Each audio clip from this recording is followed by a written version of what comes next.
Maraming po salamat. Ano pangalan niyo, Nay? Marison po. Maricel. Meron pa kayo nararamdaman sa inyong katawan? Marami na po sir eh. Marami na. Ano yung part?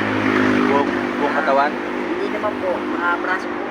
Braso. Okay, mag-pray natin. Ano? Balikat. Okay. Ano pangalan mo? Marison po. Marisol? Opo. Panginoon, dinadalahin ko si Marisol lahat po ng sakit sa kanyang balikat sa oras na ito. Sa pangalan po ni Jesus, 100% be healed right now. Sakit sa balikat, lumayas ka sa pangalan ni Jesus. In Jesus' name, Lord. Amen. Ano? Wala? Kasi pagka halimbawa wala na po akong ginagawa, magpapahinga na. Pag-isip ko po sa sakit ng katawan. Palayasin natin lahat ng yan. Opo. Pagpipray kita, no? Panginoon, salamat po kay Marisol. Salamat po na siya yung mahal na mahal mo.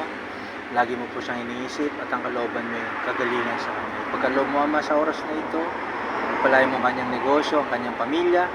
Salamat po, Ama, sa pangalan ni Jesus. Bigyan mo siya ng magandang kalusugan, kapayapaan at ang pag-ibig mo mag-ari sa kanya at sa kanyang pamilya. In Jesus' name, Amen.